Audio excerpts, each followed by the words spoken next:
खुदावंद यसू के बाबरकत नाम में एक बार फिर शहाना और सिस्टर मोनिका शकील मिरातुन्निसा में आपकी खिदमत में हाजिर हैं। जिस तरह नाज़रीन गुज़िश्ता प्रोग्राम्स में हमने आपसे बातचीत की, बहुत कुछ सीखा। लास्ट प्रोग्राम जिसमें हमने बहुत ही तफसील के साथ और बहुत ही सीरियस इश्यूज़ पर बात की, बैनुल मज़ाहिब शादियाँ। यकीनन फ़ीडबैक हमें बहुत सारे सिस्टर मिलते रहते हैं और बहुत पसंद भी किया जाता है हमारा प्रोग्राम, जिसकी वजह से आज तक हम इस प्रोग्राम को कर रहे हैं। और आप जैसे तमाम स्पीकर्स की भी हम निहायत शुक्रगुज़ार हैं कि आप अपने बहुत ही टाइट स्केड्यूल में से टाइम निकालते हैं और हमें टाइम देते हैं। इसके लिए हम खुदावंद के भी शुक्रगुज़ार हैं कि खुदावंद हमें ऐसे लोगों से मिलवाते हैं ताकि हम इस प्रोग्राम को और बेहतर तरीके से कर सकें।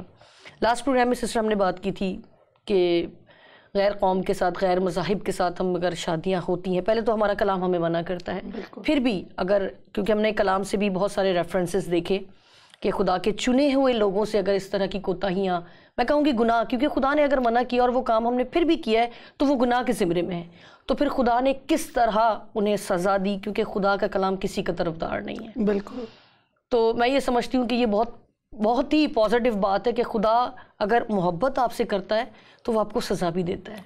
वो फिर छड़ी को भी बाज नहीं रखता, क्योंकि वो हमसे प्यार करता है और वो कभी नहीं चाहेगा कि जिसे उसने इतने प्यार से, मोहब्बत से बनाया है, वो मौत की तरफ और अंधेरे की तरफ और दलदल की तरफ जाए। तो बेशक ये बिल्कुल ज़रूरी है। हमारे बच्चे भी अगर कोई गलती करते हैं और हमें पता है कि इसका अंजाम ठीक नहीं है, तो हम उन्हें भी सज़ा देने से नहीं रुकते। आज सिस्टर हम जो बात करेंगे, हमने गुज़िश्ता 3 प्रोग्राम्स इसी हवाले से किए कि ऐसा होता है तो फिर क्या होगा, ऐसा होता है तो फिर क्या होगा। आज हम जो बात करेंगे वो है वजूहात, कि ऐसी कौन सी वजूहात होती हैं कि नौबत जो है वो ब्रोकन मैरिजेस तक आ जाती है। थोड़ी सी मैं कुछ नोट डाउन करने की कोशिश की है कि मैं आपके साथ भी शेयर करूं और अपने नाजरीन के साथ भी, कि कुछ वजूहात जो मैंने नोट की, उसके बाद मैं चाहूँगी कि आप उसे और बढ़ाएं और बताएं कि इसके अलावा और क्या वजूहात हो सकती हैं। सबसे अहम वजह जो मुझे लगी कि शादी के टूटने की जो असल वजह है उसमें औलाद का ना होना, और मोस्टली, बल्कि मैं कहूँगी ज़्यादातर जो है वो औरत को ही कसूरवार कहा जाता है। कोई भी बात हो, अभी 1 साल ही गुजरा है, हाँ कोई न्यूज़ है कि नहीं, अच्छा जी वो बेचारी चुप, नहीं हुई शादी हुई। अब आहिस्ता आहिस्ता वक्त गुजरता जाए, 2 साल बाद तो बस पता नहीं मेरी भी बहू में ही, या वो हस्बैंड भी कभी कभी इस तरह के हो ही जाते हैं तंग आके, मेरी वाइफ में ही कोई कमी है, पता नहीं मेरी बहू आई है जब से अब तक तो कोई खुशी नहीं हमने देखी। इस तरह के बहुत सारे जुमले जो है ना उस लड़की को सुनने पड़ते हैं और कसूरवार उसे ही गिरदाना चाहता है। जबकि मैं ये समझती हूँ कि आज के जिस दौर में हम हैं वहाँ पर साइंस ने इस कदर तरक्की कर ली है कि इस तरह की प्रॉब्लम्स अब कोई मायने नहीं रखती।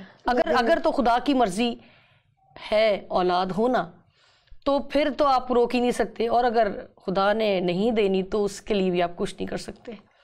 यहाँ पर मैं समझती हूँ कि आजकल हमारे जो मर्द हजरात हैं, हमारे भाई हैं, वो भी बहुत एजुकेटेड हो गए हैं और वो भी फ़ौरन डॉक्टर्स की तरफ रुजू करते हैं। मगर फिर भी बहुत सारे ख़ानदान ऐसे हैं, मैं कहती हूँ, कि जो सिर्फ लड़की को ही फोर्स कर रहे होते हैं, उसे ही इलाज के लिए, उसे ही बाबाओं के पास, उसे ही दरगाहों पे, उसे ही मज़ारों पे, उसे ही उस मतलब ऐसे बहुत सारे दरवाजे हमने खोल दिए अपनी ज़िंदगी में। बिल्कुल, ये भी वही है, मैंने आपसे कहा ना, तरबियत। अगर माँ स्ट्रॉन्ग है लड़के की भी, तो वो दोनों को इसमें शरीक समझेगी, और ये ऐसा अमल है जिसमें दोनों का ही होना, प्रॉपर, पॉजिटिव और मुकम्मल होना। अगर खुदा की मर्ज़ी उसमें शामिल है और फिज़िकली वो स्ट्रॉन्ग है, और अगर कोई कमी भी है तो हमें तो खुदा का कलाम सिखाता है कि हमें एक दूसरे को साथ लेकर चलना है। तो अगर बीवी में कोई कमी है, कोई नुक्स है, तो वो डेफिनेटली उसका इलाज करवाए, और अगर हस्बैंड के अंदर कोई कमी है तो एक दूसरे के बजाय चीज़ों को उछालने के, औलाद की कमी दोनों के अंदर कमियों की वजह से भी हो सकती है और किसी एक की वजह से भी हो सकती है, मगर उसको सही रास्ते पे लाने के लिए ये इनका आपस का फैसला है। इसमें भी मेरी माँ को या लड़के की माँ को या किसी की भी माँ को इन्वॉल्व नहीं होना चाहिए। यहाँ पर भी फिर मैं ये समझती हूँ कि लड़के से ज्यादा माओ को ही टेंशन हो रही होती है, वही फोकस कर रही होती है, वही भड़का रही होती है, और बेचारा अपना गुस्सा किधर उतारे जाके उधर जाके बीवी पे हिरे फिरे, मलबा भी है बीवियों के ऊपर। बिल्कुल। तो वो फिर रिलेशन के आप देखें ना, ब्रोकन मैरिजेस अक्सर लड़कियां कभी कभी, खुदा आपको, मैंने ऐसी भी मिसालें देखी हैं कि जहाँ पर उस लड़की को इस वजह से छोड़ा गया कि उसके पास औलाद नहीं है, ठीक है, मगर उसकी जब सेकंड मैरिज की गई तो उसको ट्विन बेटे मिल गए। क्या वजह सामने आई? वजह क्या सामने आई कि उनके अपने बेटे में प्रॉब्लम थी, कमी थी, मगर उसको एक्सेप्ट नहीं किया। एक बेटी की ज़िंदगी ख़राब की, अपने बेटे की भी ज़िंदगी ख़राब कर दी, और उसने तो जाकर नया घर बसा लिया। अब वो जो दूसरी लड़की है, उसे आते ही पहले उसका, आजकल की लड़कियां स्मार्ट है, इंटेलिजेंट है, वो जब अब शादी हुई तो उसने सबसे पहले कहा कि पहले रस्मों से पहले ही उसने अपने मंगेतर का टेस्ट करवाने की डिमांड पहले रखी। उसने कहा कि उस वजह से शादी तोड़ी थी, उसके तो ट्विंस हैं, और वो जानने वाले आपस में ही शादियां हो रही हैं, एक दूसरे को मिल रहे हैं और देख रहे हैं। हमने खुद, मैं और मेरे हस्बैंड इस बात पे बड़ी हैरान हो रहे थे कि ये हमारे क्रिश्चियन लोग कौन सी दुनिया में चल पड़े। क्या शादी सिर्फ बच्चे पैदा करने, सिर्फ एक ही अमल? आपकी ज़िंदगी में आप देखो, आपको दुख सुख का साथी, अमीरी गरीबी में एक साथ रहने के वादे भूलकर एक औलाद के पीछे लग जाते। एक हमें ये भी नहीं सोचना चाहिए, ये खुदा की तरफ से, पेट का फल खुदा की तरफ से। जब आप मान लेंगे ना तो आपके अंदर ये डिफरेंसेस आएंगे ही नहीं। और फिर उस टेस्ट के बाद उस लड़की ने उस लड़के से शादी भी नहीं की, क्योंकि फॉल्ट आया तो उसने कहा पहले इलाज कराओ, मैं वेट कर लूँगी। और उसने 2 साल वेट किया, जब उसका इलाज हो गया फिर उसने उससे शादी की।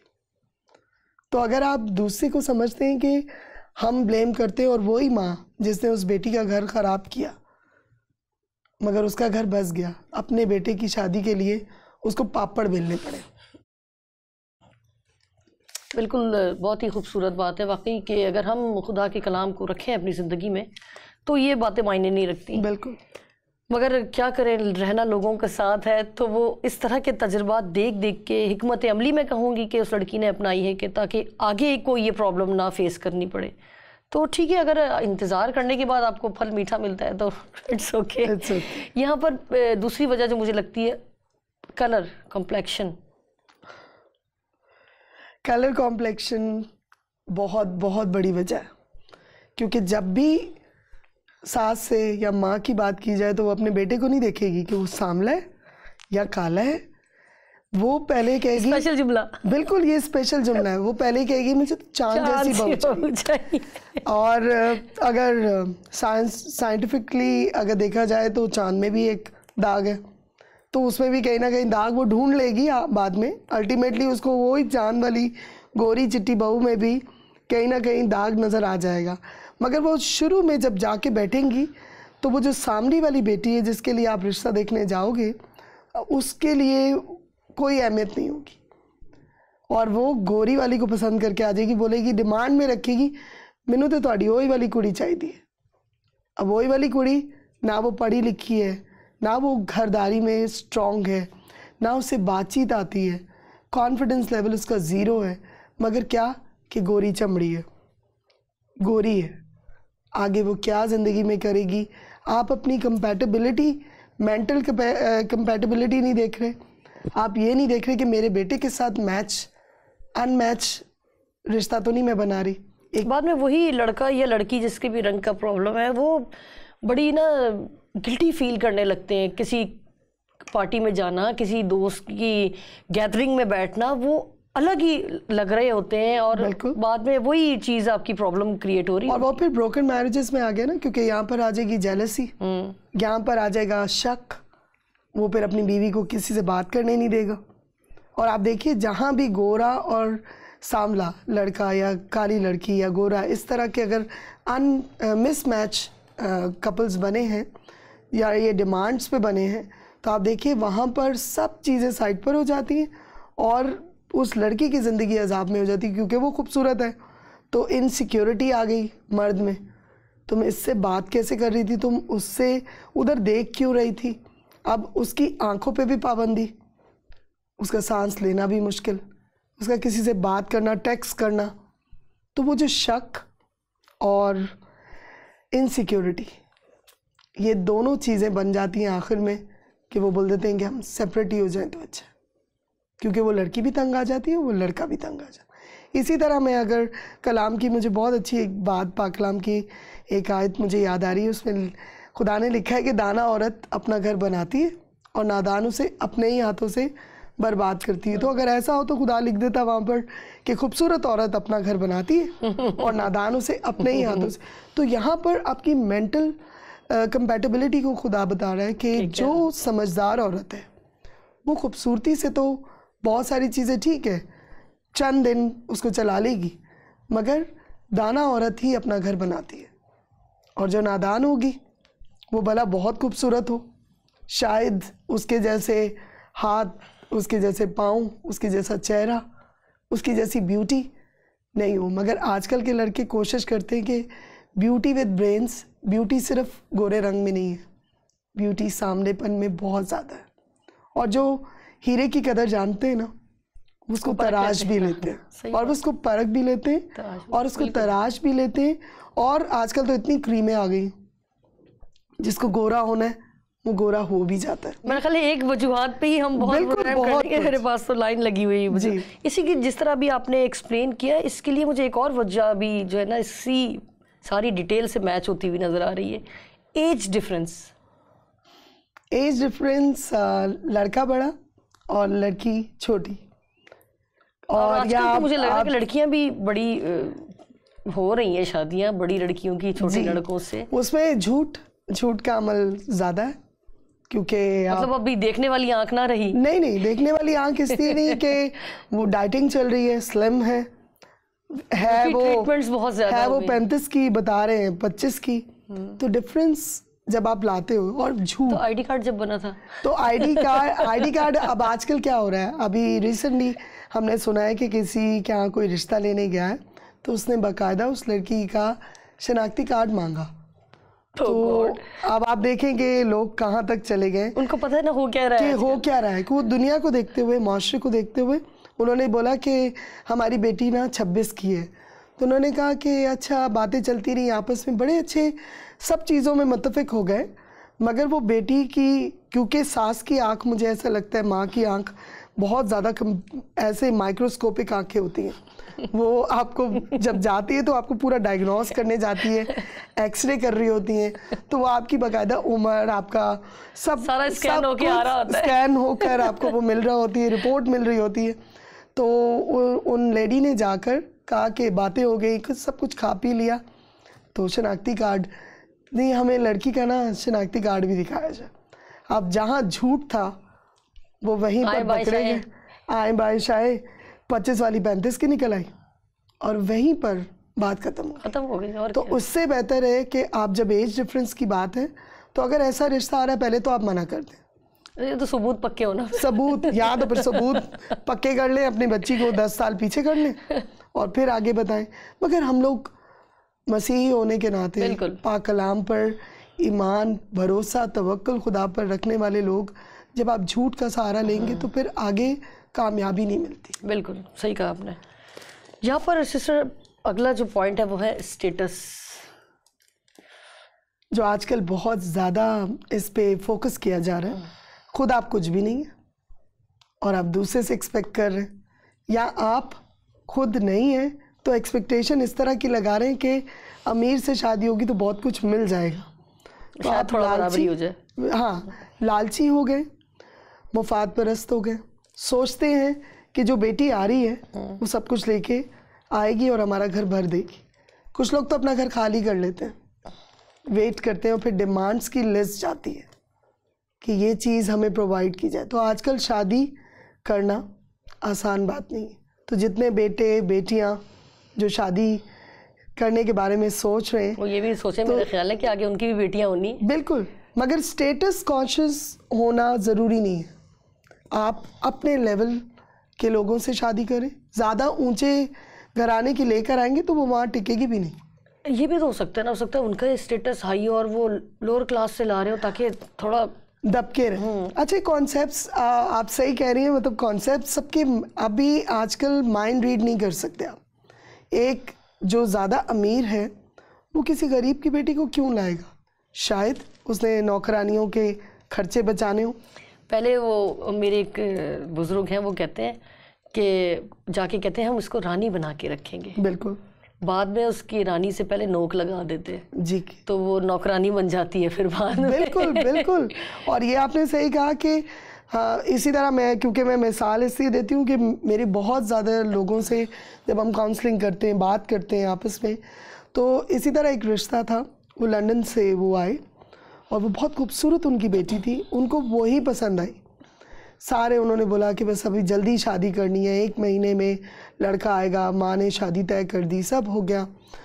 वहाँ जाकर लड़की को ये पता चला, पढ़ी लिखी लड़की थी, यहाँ उसको बहुत रिश्ते मिल जाते, मगर वो वहाँ गई तो पता चला सारे घर वाले काम करते और घर में काम वाली की ज़रूरत थी, और लंदन में काम करने वाली रख नहीं सकते आप, मेरे ख्याल है। और वहाँ कॉन्सेप्ट भी नहीं है। हाँ, नहीं है जो आपके लिए खाना बनाए, आपके लिए सफाई करे, कपड़े इस्त्री करे, कपड़े धो के रखे। और वो बेटी का वो हाल हुआ तो मतलब वो जब फ़ोन पे बात करती थी तो हम लोगों को यहाँ बैठे हुए रोना आता था कि मतलब उसके माँ बाप दुखी हो गए, क्या जी बाहर शादी करनी, बाहर शादी ये करनी। बस ये जो हमारा सब्ज बाग जो नजर आते हैं ना कि बेटी का फ्यूचर बहुत अच्छा होगा, मगर मैं ये वाकई ये बहुत अहम इशू है कि बाहर से रिश्ता है, बाहर से रिश्ता है और फौरन कर लेते हैं, फौरन करते हैं, कोई और ना हत्या ले, कहीं और ना चले जाए, कहीं मिस ना हो जाए हमसे रिश्ता, बगैर जिस तरह भी आपने बड़ी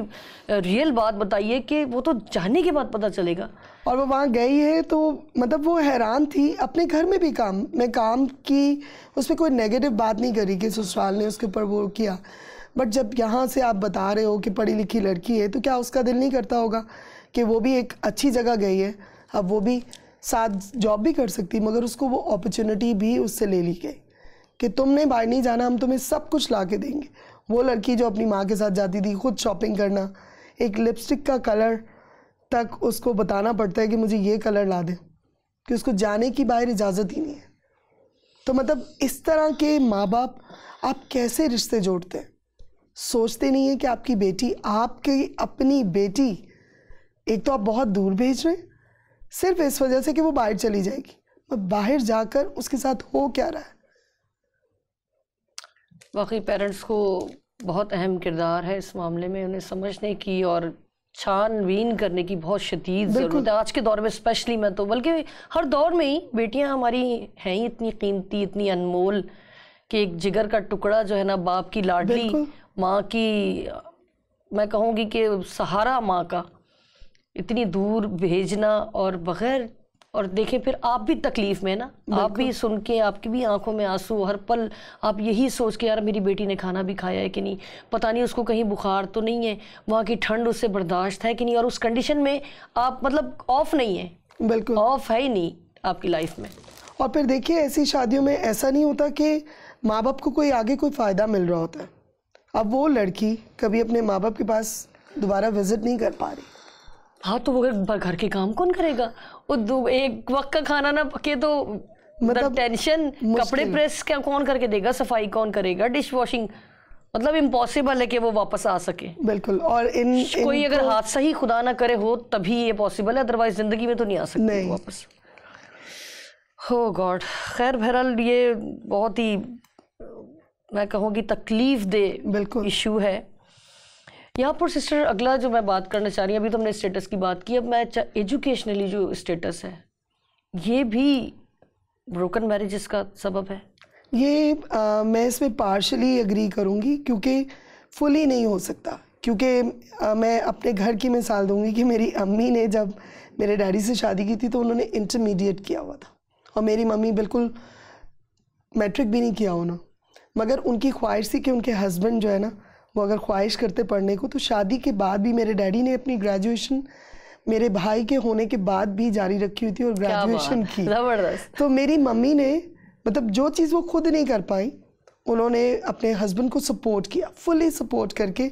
तो मेरे डैड ने अपनी ग्रेजुएशन शादी के 2 साल बाद, जब मेरे भाई भी पैदा हो चुके थे और ये करते रहे, तो बीवी जो है या मर्द अपनी बीवी को पढ़ा भी सकता है और बीवी भी अपने हस्बैंड को सपोर्ट कर कलाम सकती की वही है। वाली आयत मुझे याद आ गई, दाना औरत। बिल्कुल। अब हमारे एक जानने वाले जिनकी, जो मेरे साथ कोलीग थी, मेरे साथ स्कूल में पढ़ाती थी उस वक्त, और उन्होंने अपने हस्बैंड को पढ़ने के लिए MBA कराया अपने हस्बैंड को, और सारी उनकी जो फीस थी वो उनकी सैलरी से जाती थी, और घर भी उन दिनों में वो चलाती थी क्योंकि वो पढ़ने जाते थे। तो सपोर्ट किया। आज वही MBA हस्बैंड, बड़े फ़ख्र से, मुझे बड़ी खुशी होती है उनको देख के कि उनको बहुत अच्छी पोस्ट मिली है, और वो अपनी बीवी को उसका क्रेडिट देते हैं, और वो हर जगह उसकी तारीफ करते हैं। बिल्कुल। तो एजुकेशन ज़रूर, पहले तो आप मिसमैच करें नहीं। पहले तो आप देखें, एक लड़की के है ही ग्रेजुएट, आप उसके लिए क्यों मैट्रिक लेकर आ रहे हैं? ठीक है, मेंटल, और हर कोई इतना खुशनसीब नहीं है कि वो पढ़ाए। वो तो कह देगा मेरी जिम्मेदारी थोड़ी, तुम्हारे माँ बाप की जिम्मेदारी थी, या वो कह दे कि भी मैं क्यों तुम्हें, बल्कि अभी तो ये भी क्या कहलाते हैं, अच्छा तालीम इनकम्प्लीट है, हम करा लेंगे। बिल्कुल। मगर वो करवाते कुछ और ही है, कुछ भी नहीं कराते। तो इसलिए जो चीज़ मैं हमेशा कहती हूँ, मैंने एक फेसबुक पे बड़ी अच्छी एक बात पढ़ी कि जो बेटी होती है ना, वो हमेशा बेटी रहती है, वो अपने बाप के लिए शहजादी रहेगी, भला आगे वो क्वीन का दर्जा उसको मिले या ना मिले। तो हर बेटी शहजादी की तरह ही पलती है अपने माँ बाप के घर में। तो मुझे ऐसा लगता है कि वो लोग जो एजुकेशन को माइलस्टोन एक बना देते हैं या एक कैटेगरी में वो रख देते हैं, तो उसको आप शेप इन कर सकते हैं। ये आपके अंदर क्वालिटी होनी चाहिए, क्योंकि खुदा आपको चाहता है कि अब आप जुड़ चुके। तो अब इस तरह की भी बात नहीं कि सिर्फ एजुकेशन की वजह से लड़कियों को मैंने देखा है कह देती हैं कि एजुकेशन सीखनी सी थी, मैंने छोड़ दिया। हाँ, बिल्कुल। तो ये कोई एक मेन रीज़न नहीं बन सकता, उसको आप ग्रोथ आगे हो सकती है, ऑप्शन है आपके पास, उसको आप सही कर सकते हैं। बिल्कुल। अगला इशू भी अभी हम जब इस पर डिटेल में बात कर रहे हैं ना, तो मुझे लग रहा है कि हमारे नाजरीन इस वक्त बहुत कुछ सीख रहे हैं, और अगर वो सीख नहीं भी रहे तो उनके आसपास ऐसे लोग मौजूद हैं कि वो उनको सोचकर, हाँ यार ये प्रॉब्लम है, ये प्रॉब्लम है। मगर कहीं कहीं जब मैं ये पॉइंट्स लिख रही थी तो मुझे हंसी भी आ रही थी थोड़ी थोड़ी, क्योंकि मैं सोच रही थी यार ये क्या पॉइंट्स हैं। मगर जब वही बात कि मैंने जब अपने आसपास निगाह की तो ये बहुत बड़े इश्यूज़ हैं, और अगर दूसरी तरफ देखूं तो हंसने वाली बात है कि यार ये भी कोई इशू है। बिल्कुल। मगर ये जिनके साथ वही वाली बात है, जिन पर बीतती है ना, ये वही जानते हैं कि ये एक्चुअल प्रॉब्लम है क्या। अभी भी इसी तरह की एक प्रॉब्लम मैं आपको बताने लगी हूँ, हाइट प्रॉब्लम। हाइट प्रॉब्लम ज़रूर, वाकई। और अगर लड़की छोटी है तो फिर भी चल जाएगा, मगर अगर लड़का छोटा होता है, जी, लड़का छोटा है तो फिर प्रॉब्लम्स आती हैं। अब उसको बहुत सारी चीज़ों में कॉम्प्रोमाइज़ करना पड़ता है, और वहाँ पर फिर ये वो बेजोड़ वाली बात हो जाती है। यहाँ पर मैं एक बात कहूँगी कि जैसे कोई गैदरिंग में न्यू कपल आ गया है, दूर से, कहाँ है तुम्हारा हस्बैंड, इधर उधर देख रहे होते, यार ये तुम्हारा हस्बैंड है, यार क्या हाइट है तुम्हारी। और लड़का तो वो बेचारा जो बड़ी मुश्किल से हिम्मत इकट्ठी करके शायद आया होगा, बिल्कुल, उसके साथ क्या हो रही होगी। लड़कियों के पास ऑप्शन है, हील का पहन लिया आपने, पेंसिल ली, बहुत सारे ऑप्शंस हैं। लड़कों को मेरे ख्याल है स्पेशल शूज़ फिर बनवाने पड़ेंगे। तो मतलब ये हो ही ना तो मैं कहूँ बेहतर है। बिल्कुल। और वो कोई आखिरी ऑप्शन हो तो चले, बात है, अगर आपके पास और ऑप्शंस हैं तो इसमें कॉम्प्रोमाइज़ ना करें, क्योंकि ये उसकी अपनी पर्सनालिटी को इतना शैटर्ड कर देगी, बिल्कुल तबाह कर देगी। बिल्कुल। अगर लड़का छोटा है और लड़की लंबी है तो वो उसका कॉन्फिडेंस लेवल या तो उसकी बीवी मेंटेन रखने के काबिल हो, इतनी स्ट्रॉन्ग वुमेन हो कि फिर साथ चलने में उसको कोई दुश्वारी ना हो, और मैं समझती हूँ अक्सर लड़कियां हिम्मत जल्दी हार जाती है। बिल्कुल। इस तरह की बातें सुन के ना, तो वो आके स्ट्रेस अपना हस्बैंड पे निकालेगी या अपने आप को ही जो है वो। ये वाले में मैं आपको, ये वाली वजूहत में मैं कहूँगी कि वाकई ये रीज़न बन जाता है, और एग्जैक्टली ऐसी शादियाँ ज़्यादातर कायम नहीं रह पाती। बिल्कुल। अगली वजह भी बड़ी ज़बरदस्त है सिस्टर, या तो लड़की का कमगो होना या बहुत ज़्यादा बोल्ड होना, दोनों बातें हैं। अब देखिए नई आई है ना लड़की जी, ठीक है, अब वो उस हालात में आई है, पूरा एक अपना सेटअप, अपना माहौल, अपनी परवरिश, अपनी तरबियत, सब कुछ छोड़कर एक नए माहौल में आई है। एडजस्ट होने में टाइम लगेगा। सास के कमेंट्स, बोलती नहीं है कुछ, घुन्नी है बहुत या तो पीछे से सीख के आइए, ज़्यादा बात नहीं करना, ज़्यादा इन्वॉल्व होने की ज़रूरत नहीं है, बस तुम्हारे हस्बैंड से तुम्हारा राब्ता अच्छा होना चाहिए, बाकी कोई मायने नहीं रखते। जो भी शेयरिंग करनी है हस्बैंड से करो, बाकियों को ना जितना फ्री करोगी, लिमिट वही अपनी लिमिटेशन रखो, वहाँ पर जहाँ पर लिमिटेशन नहीं रखनी वहाँ रखो, और जहाँ रखनी चाहिए थी वहाँ पे नहीं रखवाई। बिल्कुल ठीक है। और अगर वो बोल्ड है, बहुत फ्री है भाई तुम्हारी वाइफ, बहुत बोल्ड है, इतना हंसती है, इतनी बातें करती है, हर काम में इंटरफेयर करती है। अभी बताया लड़की जाए किस तरह। हाँ, अब इस दोनों में मैं आपको बताऊं कि अगर जो कम गो है वो शायद उसके घर में इस तरह का माहौल नहीं हो कि वो ऐसे घर में जाती जहाँ लोग खिलखिला के हंसते हैं। कुछ लोग मुस्कुरा देने में ही ज़्यादा बेहतर समझते हैं, और कम गो लड़की को अक्सर लोग नेगेटिव लेते हैं। वो क्योंकि वो ये समझते हैं हाँ, गुन्नी आ गई है, अंदर ही अंदर, ये अंदर कुछ है, बाहर कुछ है, ये जितनी चुप है ये चुप नहीं है, अंदर कुछ और चल रहा है, ये अंदर प्लानिंग चल रही है, अच्छी प्लानर है, सोचती है और सोच समझ के बोलती है, तोल के बोलती है। तो मतलब ये तरबियत वाली बात फिर आ जाएगी कि अगर उसकी माँ ने उसको ऐसा रखा है कि नए घर में नई जगह पर जाकर एक दूसरे को समझ के बात करने वाली लड़की है, तो वो वाकई रिश्तों की अहमियत को जानकर शायद वो कम बात कर रही है, आहिस्ता आहिस्ता वो खुलेगी या बात करेगी, मगर उसको नेगेटिव लिया जाता है। और जो बोल्ड है उसको तो शुरू में ही बोल दिया जाता है ये बड़ी तेज़ है, ये थोड़े दिनों में पता नहीं क्या कर लेगी, शर्म हया पे भी बात आ जाती है। बिल्कुल, और ये इसको तो कोई तमीज़ नहीं है, आंखों में हया नहीं है, बड़े मतलब अजीब अजीब वर्ड्स जो है ना वो लागू होना शुरू हो जाते हैं। उफ तो ये इसमें मैं लड़कियों से यही कहूँगी कि हम आपको कोई बहुत स्ट्रांगली इस बात पे नहीं बता पाएंगे कि भाई आपको या तो बिल्कुल चुप रहना है, हाँ। या ज़्यादा घुल मिल के रहना है। इसी में मैं यही कहूँगी कि अपनी लिमिटेशंस को रखते हुए, ये लिमिटेशन और बाउंड्रीज हमारी लाइफ के साथ हमेशा ही रहेंगी, ये इनको आप छोड़ नहीं सकते। औरत और लिमिटेशन और बाउंड्रीज में ख्याल है ये ट्रिनिटी औरत के साथ बिल्कुल है। और ये अगर आप रखते हैं तो आप देखिए इतनी अच्छी जिंदगी गुजरेगी, क्योंकि कहते हैं ना मशवरा भी वहाँ दो जहाँ आपके मशवरे को मांगा जाए। कुछ लोग बिला वजह जब मशवरा देते तो उसकी अहमियत नहीं होती। तो आप जहाँ आपको बोलना हो वहाँ आप ज़रूर बोलें, और जहाँ आपको लगता है कि वहाँ मुझे एक्सेप्टेंस नहीं हो रही और मेरी बोल्डनेस को लोग बुरे अंदाज से ले रहे, तो फिर आप थोड़ी लिमिट कर लें और पॉजिटिव होकर सुनने वाले ज़्यादा बने। यहाँ पर वाकई सिस्टर मैं ये अपने नाज़रीन को बताना चाहूँगी, अभी हमने वजूहात तो शुरू की ही नहीं। जी, अभी तो ये वजूहात की मेरे ख्याल में पहली किस्त आ रही थी। अभी मैंने सिर्फ कुछ पॉइंट्स पे बात की और हमारा प्रोग्राम ख़त्म हो गया। मगर वाकई अगर हम हर पॉइंट्स को डिटेल के साथ डील करें तो मैं ये समझती हूँ कि जिसकी लाइफ में जिस भी पॉइंट की वजह से प्रॉब्लम है, तो ये खुदा करे कि इस प्रोग्राम के वसीले मेरी उन तमाम बेटियों की ज़िंदगी से सारी प्रॉब्लम, सारी मुश्किलात जो कि हैं और ये आने वाली हैं, वो इनको देखें, समझें और अमल करें, तो कुछ भी आपकी लाइफ में नहीं रहेगा। इसी के साथ नाज़रीन अगले प्रोग्राम में वजूहात को ही हम कंटिन्यू करेंगे सिस्टर मोनिका शकील के साथ मिलकर। इजाज़त दीजिए, खुदा हाफिज़।